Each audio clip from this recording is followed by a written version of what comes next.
one of the things McKinsey, in their paper, in terms of the future of banking, wrote is that the concept of universal monolithic banking is going to be heavily challenged by fintechs and non-traditional financial players, the Googles, the Apples of this world, who are going to take different bits of the large cake that traditional financial players have been sitting on.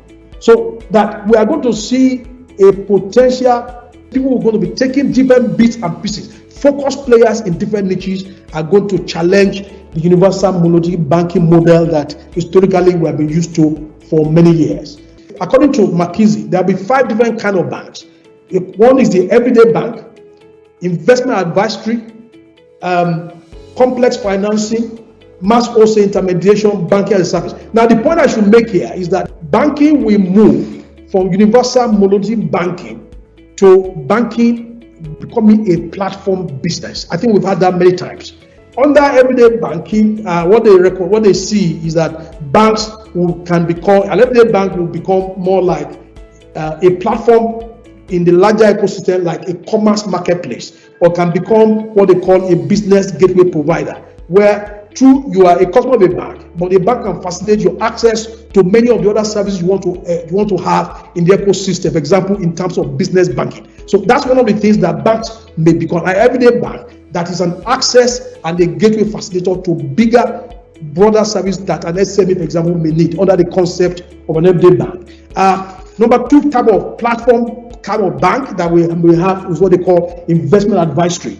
The way to imagine investment advisory in the future as a bank is to imagine bamboos of today, the bamboo where we have in Nigeria today, the rice vest and the piggy vest at scale. That is the kind of investment advisory platform that banking may go to, but some kind of banking may go towards. So personal wealth and health guardian, they say that there will be B2B advisory, for example. Number 3 is complex financing. Under complex financing, there will be platforms that will emerge from banks that will be what they call real estate journey orchestrator. Now, you want to get a mortgage. Everything you need to do from buying a house to accessing loan, somebody is going to facilitate it on one platform. That's one direction in terms of facilitating, being a place for complex financing. Just like equipment and vehicle market specialists, that's another thing they recommend. They see that some platforms will move towards equipment and vehicle to become equipment and vehicle marketplace.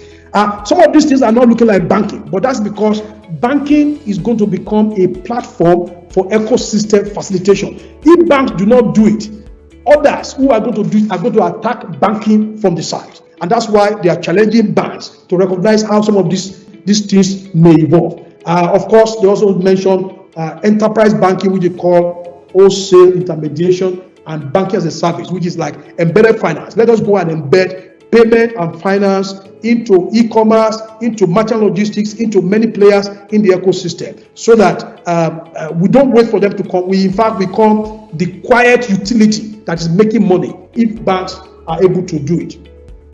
So if I quote McKinsey says that the successful bank, that's McKinsey's quote, the successful bank of the future will be defined as a network of platforms.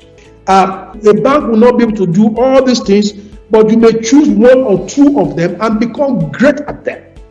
And that's the way in which they think the McKinsey, and I think given what we see, the way in which banks have been attacked in different sides, that's something to reflect on.